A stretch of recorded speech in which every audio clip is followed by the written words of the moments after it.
네, 영적으로 깨어 다시 오실 주님을 준비하십시오 라고 하는 말씀의 제목으로 하나님께서 오늘 우리에게 주시는 은혜의 말씀을 증거하길 원합니다.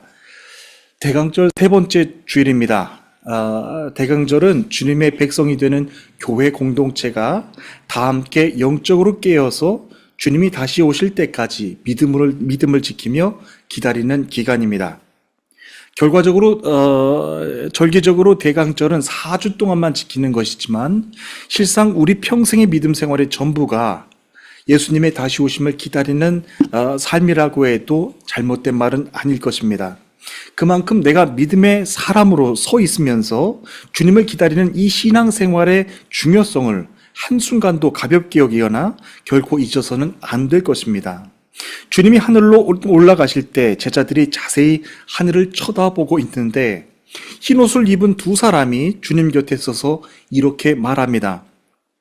갈릴리 사람들아, 어찌하여 서서 하늘을 쳐다보느냐?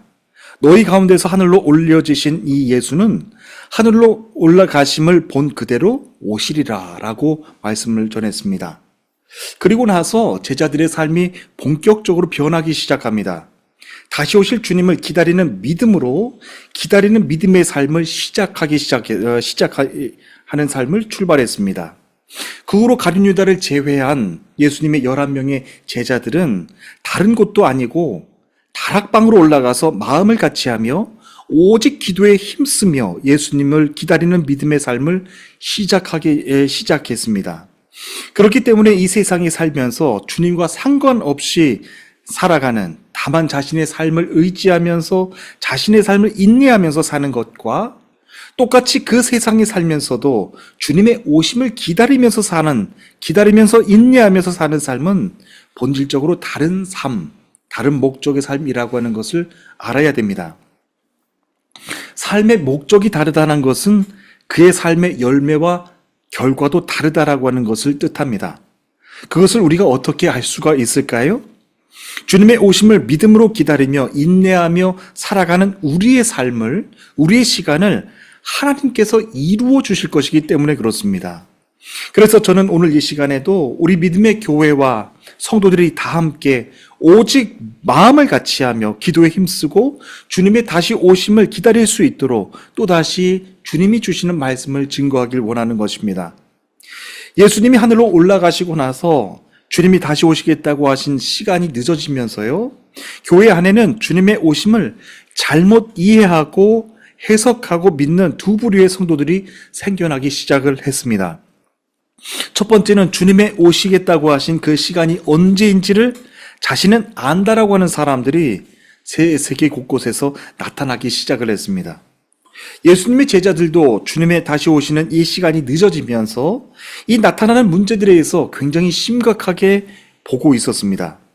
마태복음 24장을 보시면요, 제자들이 이같이 마지막 때에 나타나게 될 징조에 대해서 예수님께 물어보고 예수님이 또한 답변해 주시는 것을 볼 수가 있습니다. 예수님은 제자들에게 이렇게 말씀하시기를 예루살렘 성전이 돌 하나도 남기지 않고 다 무너질 것이다 라고 말씀을 하십니다. 당시 예수님의 이 말씀은 제자들에게 굉장히 큰 충격의 말씀이셨습니다. 그러자 제자들이 예수님이 가르난산 위에 앉으셨을 때 조용히 와서 제자들이 묻습니다. 주님, 우리에게 어느 때에 이런 일이 일어나겠습니까? 라고 말씀을 드립니다. 놀라서 묻는 제자들의 질문에 예수님께서 이렇게 답변해 주십니다. 그래, 그 날과 그 때는 아무도 모르나니 하늘의 천사도 아들도 모르고 오직 아버지만 아시느니라 라고 말씀을 해주셨습니다.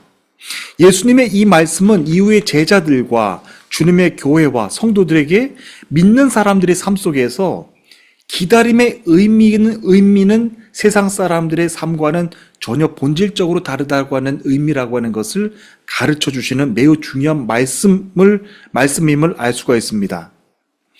하지만 예수님의 이 말씀은 모든 성도들의 믿음을 굳건하게 해준 것은 아니었습니다. 예수님이 십자가에서 못 박혀 죽으시고 부활하시고 하늘로 올라가신 다음 예수님이 다시 오시겠다고 하신 시간이 점점 더 길어지자 지연이 되자 성도들 중에서는 미래에 닥치게 될 그 종말의 사건에 대해서 점점 더 불안하게 여기는 사람들이 늘어나기 시작을 했습니다. 그래서 교회 안에는 이같이 미래에 대해서 불안해하는 성도들의 마음을 미혹해서 주님이 언제 오실지에 대해서 자신은 알고 있다고 하면서 하는 미단들이 하나둘씩 생겨나기 시작을 했습니다. 그들은 주님이 다시 오시는 날을 자기가 안다라고 하면서 불안해하는 성도들을 유혹하고 거짓된 길로 이끌어갔습니다. 교회 안에는 또 이들과는 정반대의 사람들도 생겨나기 시작했는데 다시 오실 예수님에 대해서 이 같은 소리들이 너무나도 싫어서 듣기가 싫어서 다만 무관심하면서 예수님을 믿는 성도들도 생겨나기 시작을 합니다. 이들은 교회 안에 들어온 이단들 때문에 세상의 종말이나 예수님이 다시 오시는 이 재림과 같은 말만 들어도 거부 반응을 일으키는 성도들이었습니다. 제발 이단들 때문에 세상의 종말이나 예수님이 다시 오시는 그 재림에 대한 말만 안 들었으면 좋겠다. 그냥 평안하게 예수님의 말씀을 들으면 안 되는가 하면서 거부 반응을 일으키면서 예수님을 믿는 사람들이 생겨났습니다.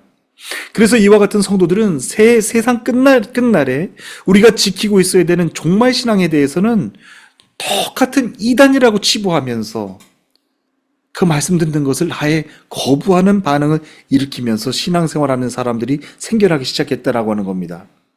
그런 면에서 보면요, 사탄의 공격은 굉장히 성공한 것이라고 볼 수 있습니다.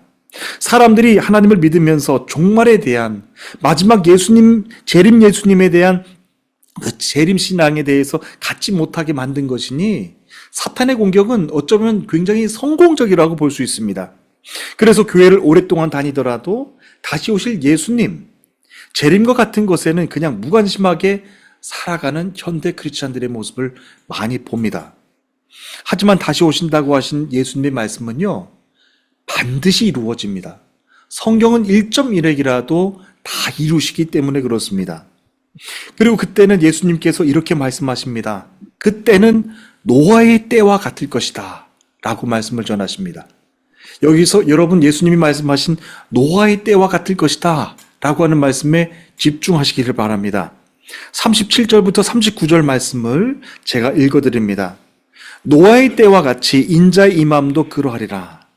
홍수 전에 노아가 방주에 들어가던 날까지 사람들이 먹고 마시고 장가들고 시집가고 있으면서 홍수가 나서 그들을 다 멸하기까지 깨닫지 못하였으니 인자의 임함도 이와 같으리라 라고 말씀하셨습니다. 여기서 예수님은 굉장히 중요한 말씀을 우리들에게 가르쳐 주셨습니다. 예수님은 먹고 마시고 장가들고 시집가는 것이 나쁘다고 말씀하신 것이 아닙니다. 홍수에서 구원받은 노아의 가족도요, 가족 8명 모두도 포도주도 마셨고 장가가고 결혼도 하고 자녀들도 다 출산하고 그렇게 살았습니다. 그러니까 그게 진짜 문제가 아니라는 것에 우리는 먼저 주의를 해야 됩니다. 40절과 41절 말씀도 보십시오. 그때 두 사람이 밭에 있음에 한 사람은 데려가고 한 사람은 버려둠을 당할 것이요. 두 여자가 맷돌질을 하고 있음에 한 사람은 데려가고 한 사람은 버려둠을 당할 것이라 라고 말씀하셨습니다. 이 말씀도 주의 깊게 보시길 바랍니다. 두 사람이 밭에서 똑같이 일하는데 한 명은 데려감을 당하고 다른 한 사람은 버려둠을 당한다라고 말씀하십니다. 이 두 여자가 똑같이 맷돌질을 하는데 한 사람은 데려감을 받고 다른 사람은 버려둠을 당한다고 되어 있습니다. 그러니까 여러분, 밭에서 일하거나 맷돌질을 하는 것 자체가 나쁘다라고 하는 것이 아닙니다. 결혼을 하고 안 하고가 나쁘다라고 말씀하신 것이 아닙니다. 똑같은 일을 했는데도 한 사람은 데려가고 한 사람은 버려둠을 당한다라고 하는 것이 중요한 것입니다. 이단들은요, 굉장히 교활합니다. 일하는 것이 나쁘다라고 말하고 결혼하는 것이 나쁘다라고 말하고 여러분들이 세상 일을 하는 것 자체가 나쁘다라고 말합니다. 하지만 그것은 전혀 중요한 것이 아닙니다. 하나님도 여러분들의 삶을 최선을 다해서 일하기를 원하시고 가정과 교회를 성실하게 이끌어가기를 원하십니다. 그런데 여기서 중요한 것은 한 사람은 데려감을 당하고 한 사람은 버려둠을 당한다라고 하는 것. 이것 자체가 중요한 것이죠. 그래서 성도들의 믿음을 유혹하는 미혹하는 이단들이 얼마나 교활한가를 우리는 알아야 됩니다. 예수님도 그렇게 말씀하신 것처럼 생업에 여러분들이 최선을 다하면서 일하는 성도들을 하나님은 귀하게 여기시고 그들을 축복하십니다. 그런데 그러한 성도들을 미혹해서 그 일들을 더 이상 하지 못하게 만들고 재산을 다 팔아서 탕진해서 하나님 나라를 기다리는 사람들끼리 우리 공동생활을 하자라고 하면서 이단들은 굉장히 교묘하게 성도들을 미혹하고 넘어뜨립니다.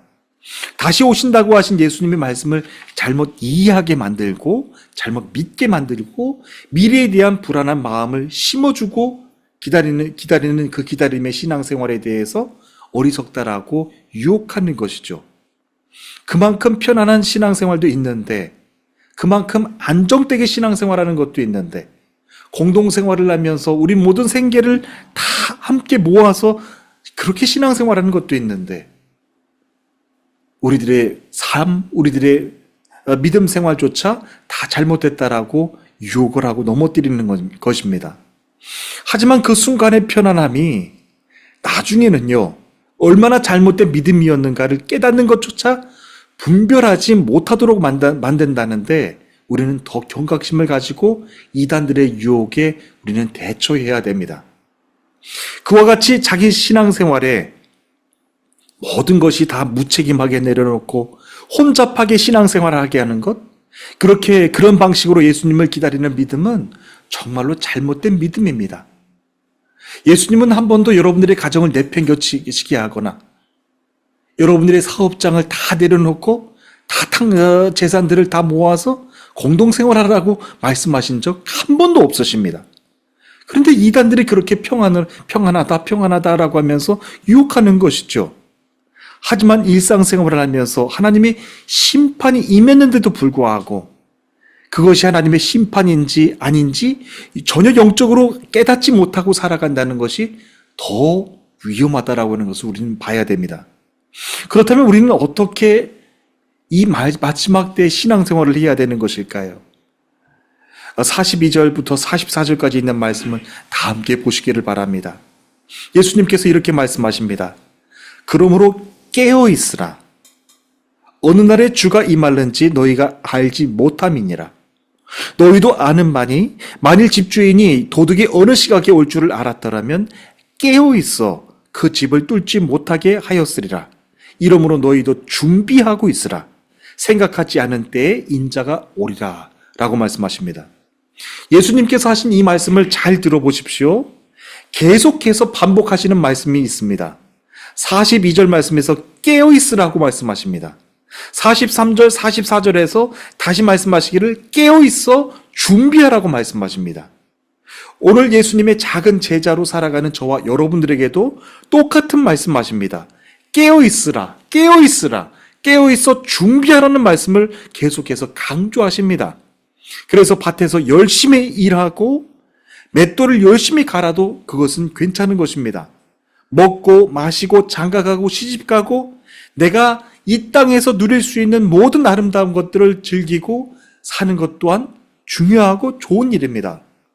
그렇게 예수님이 다시 오시는 그날까지 하나님께서 이 땅에서 주신 내 삶을 아름답게 갖고 나가는 것 굉장히 중요합니다. 하지만 여러분들이 모두 기억해야 될 것이 있습니다. 우리가 이 땅에서 살면서 어떤 일을 하더라도 중요한 것은 항상 영적으로 깨어 있어야 된다라고 하는 겁니다. 맷돌을 갈아도 맷돌을 가는 것 자체가 나쁜 것 아니에요. 맷돌을 갈면서도 영적으로 깨어 있어라고 말하는 것입니다.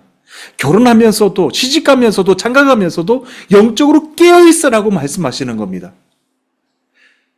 예수님이 제자들에게 그렇게 말씀하신 것처럼 우리는 예수님이 다시 오실지 아는 사람이 아무도 없습니다. 예수님께서 직접 말씀하셨잖아요. 아들도 모른다고요. 하늘의 천사도 모른다고요. 그런데 누가 아신다고요? 하늘에 계신 아버지만 아신다 그랬어요. 아무도 모르는 시간에 대해서 굳이 알 필요도 없는 거예요. 여러분들에게 주신 그 삶 아름답게 가꾸며 아름답게 그 삶을 그 유익을 여러분들이 나눠주며 그렇게 살아가면 되는 거예요.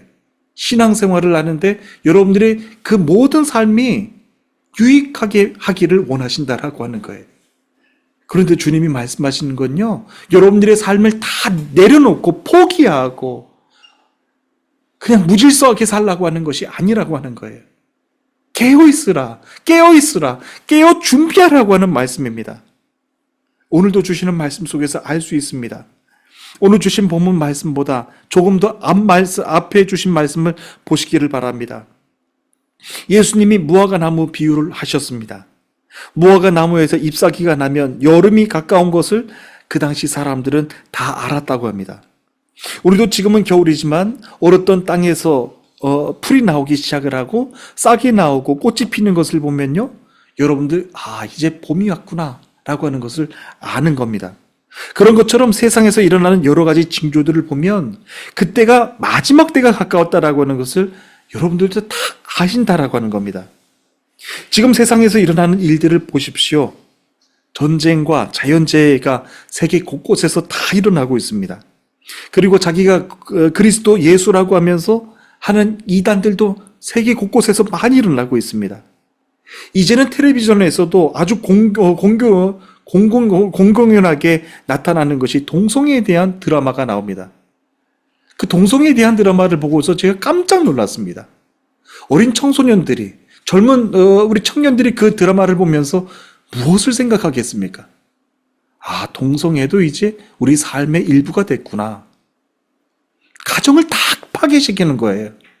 가정이 파괴되면 교회도 다 무너집니다. 그런데 그 마지막 때 일어나는 일들이 지금 너무나도 자연스럽게 일어나고 있어요. 우리가 이러한 세상의 징조들이 일어나는 것을 보면서 주님이 다시 오신다고 한 그 마지막 때가 가까이 왔구나. 이것을 영적으로 깨어서 분별하면서 살라고, 그리고 준비하라고 말씀하시는 거예요. 노아가 살았던 당시 사람들의 문제는요, 그들의 삶에 열심히 살지 않았다라고 하는 것이 절대로 아닙니다. 열심히 살았습니다. 열심히 사는데 영으로는 깨어있지 못하고 살았다는 것이 문제입니다. 재밌게 살았는데 영적으로 준비하지 못하고 살았다는 것이 당시의 그 사람들의 문제였어요. 무엇이 문제의 죄인지, 무엇이 죄가 아닌지를 영적으로 분별하지 못하며 살았다라고 하는 겁니다. 그러면 노아는 어땠나요? 노아도 다른 사람들처럼 다 먹고 마시고 결혼도 다 했습니다. 그런데 다른 점이 한 가지가 있었습니다. 창세기 6장을 보시면요, 성경은 노아에 대해서 이렇게 말합니다. 그 세대에 노아는 완전한 자였다라고 전하고 있습니다. 하나님과 동행했다라고 하는 말씀을 전합니다. 이게 굉장히 중요한 말씀입니다. 노아가 무엇 때문에 의인이었고 무엇 때문에 완전한 자라고 하셨던가? 노아가 신앙생활 잘했다, 그것이 아니에요. 하나님과 동행했기 때문에 노아는 완전한 사람이었다라고 전하십니다. 하나님은 당신과 동행하는 노아를 가리켜서 의인이라고까지 말씀하셨습니다. 우리도 잘 알고 있는 것처럼 노아도 참 큰 실수를 많이 했습니다. 하나님의 홍수 심판이 다 끝나고 나서 노아가 가장 먼저 한 일은요, 하나님께 제단을 드리고 하나님께 경배하고 예배하는 일이었어요. 홍수 심판 속에서도 우리 가정을 구원해 주신 하나님 감사합니다. 하나님께 영광을 드립니다. 영광을 올려드리고 기쁘게 해드리길 원합니다. 라고 하면서 제단을 먼저 쌓았어요. 그리고 노아는 심판이 끝난 후에 농사를 짓습니다.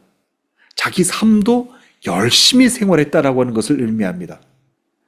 농산일을 하는데, 저도 농산일을 한 번도 안 해봐서 모르겠지만, 농사를 지시는 농부들의 삶이 얼마나도 여러분들 성실하신지, 얼마나도 그분들의 삶이 얼마나도 그 성실하고 날마다 그 일을 열심히 하시는지 모릅니다. 노아도 그 농사 짓는 일을 했었습니다. 그런데 특히 이제 포도 농사를 많이 했는데 하나님의 축복으로 풍년이 되게 하십니다. 그 포도로 포도주를 담급니다. 여기까지는 전혀 문제가 없는 거죠. 그런데 노아가 포도주를 잔뜩 마시고 나서 장막에 들어가서 벌거벗고 누워서 잠이 드는 겁니다. 그리고 나서 자식들이 다 보는데도 그 부끄러운 줄을 모르고 그냥 쿨쿨 잠만 자는 것입니다. 성경이 이처럼 노아에 대해서 그렇게 실수하는 모습, 인간적으로 부족했던 모습까지도 다 가감없이 보여준 데는 그만한 이유가 있습니다. 노아가 인간적으로 하나도 흠이 없이 완벽한 사람이었기 때문에 하나님 앞에 완전한 사람이었다라고 말씀하시는 것이 아니라고 하는 겁니다.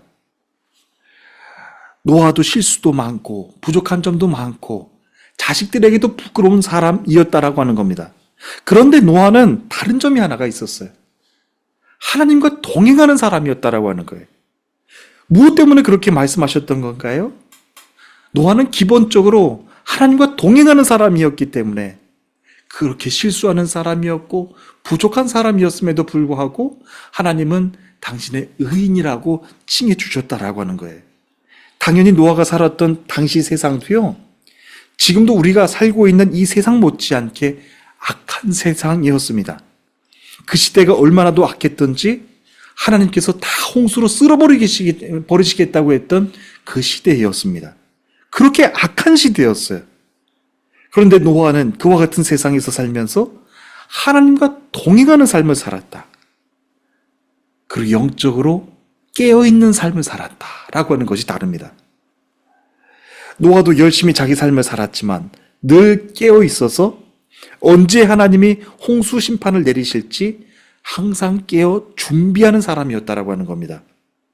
그래서 홍수로부터 그는 구원을 받을 수가 있었던 것이죠. 하지만 자신의 인생에만 집중하면서 살았던 당시 그렇게 타락했던 사람들은 세대와 같이 다 죽임을 당했습니다. 노아를 보면서 우리가 눈으로 크게 뜨고 봐야 될 것이 있습니다.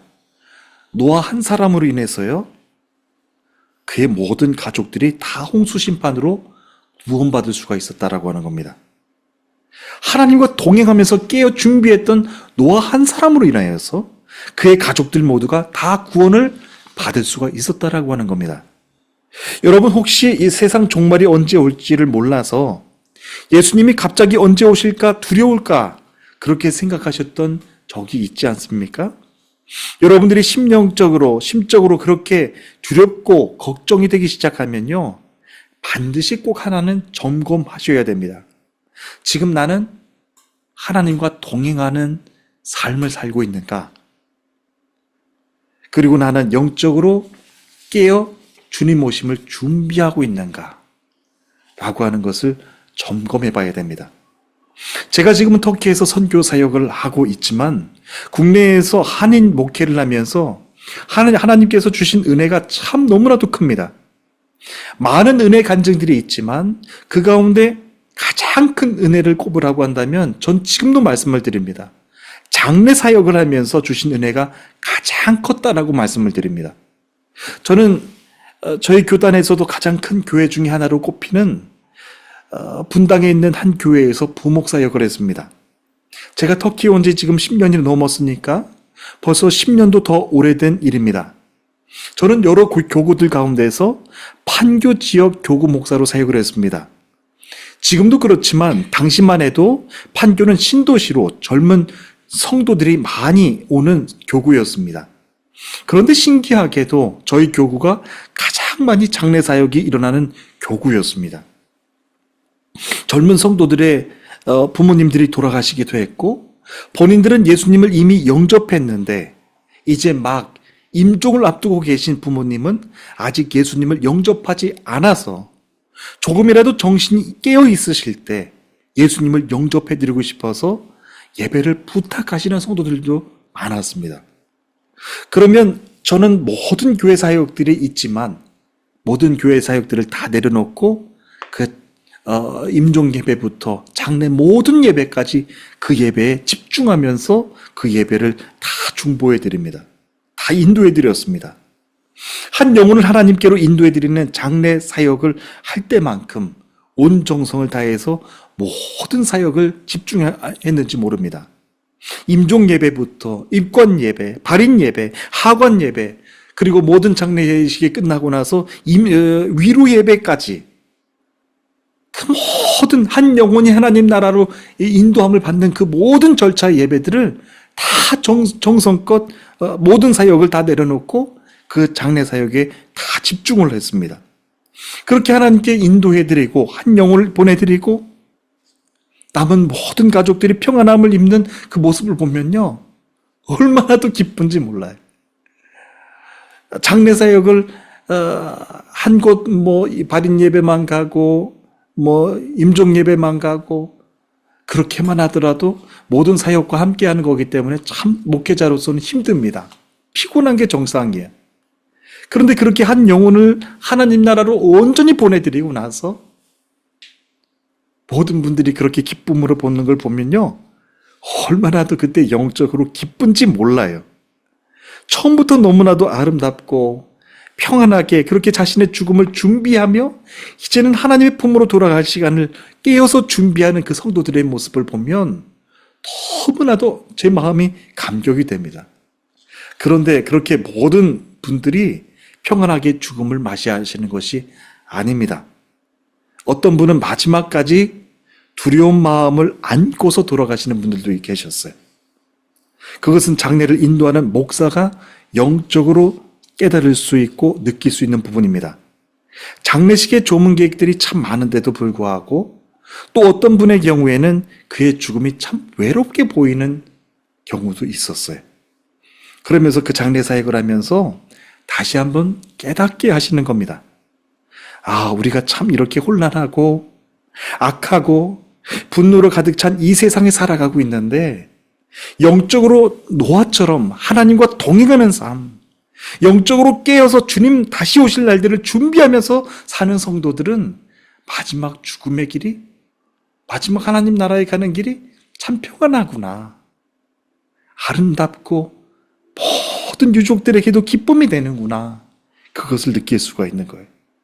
그의 죽음이 정말로 기쁨이 되고 하나님 나라에서 평안할 수가 있겠구나, 그런 것을 보게 되는 겁니다. 그렇습니다.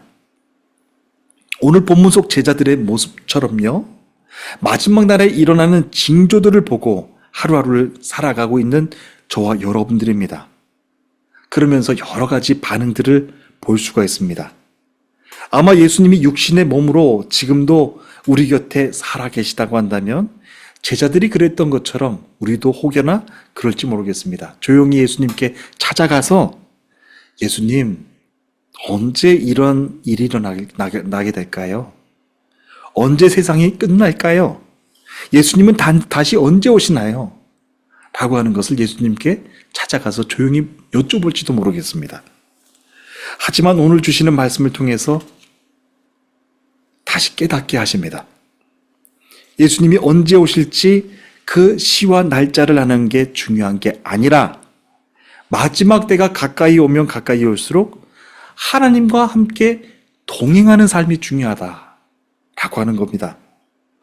그래서 영적으로 깨어서 주님 오심을 준비하는 삶을 살아야 된다라고 하는 겁니다. 여러분, 오늘도 하나님과 동행하는 삶을 살고 계시죠? 이 예배 자리에 여러분들이 함께 계시는데 예배만큼 하나님이 기뻐하시는 삶이 또 어디 있겠어요? 예배하면서 하나님과 동행하고 기도하면서 하나님과 동행하고 세상이 이렇게 악하고 이렇게 혼란하고 혼탁해도 나는 하나님과 동행할 거예요. 나는 하나님과 동행하고 주님이 다시 오신다고 하셨으니까 나는 주님이 다시 오시는 그 일을 위하여서 준비하고 영적으로 깨어있는 삶을 살아가겠습니다 라고 하는 사람들은 마지막 때가 마음이 평안한 거예요. 이제 대강절 세 번째 주일 예배를 드렸습니다. 하지만 예수님을 내일 오실지 다음 주에 오실지 아무도 모릅니다. 그건 하늘의 천사도 모르고 아들이신 예수님도 모르신다고 말씀하셨어요.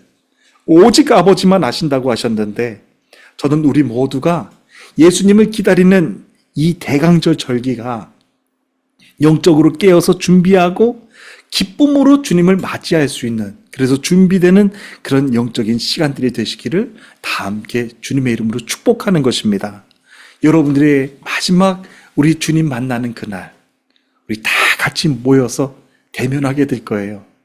권사님, 집사님, 장로님, 목사님 다 주님 곁에서 만나 손을 잡고 그렇게 기뻐하게 될 것입니다. 그 아름다운 천국에서 그 천국의 삶을 꿈꾸면서 여러분들 마음을 평안하게 하시고 영적으로 깨어 준비하는 이 대강절 절기 마지막 시간이 되시기를 주님의 이름으로 축복합니다. 여러분들 모두 강건하십시오. 세상 일을 보면서 불안해하지 않기를 바랍니다. 우리 다 함께 기도하시겠습니다.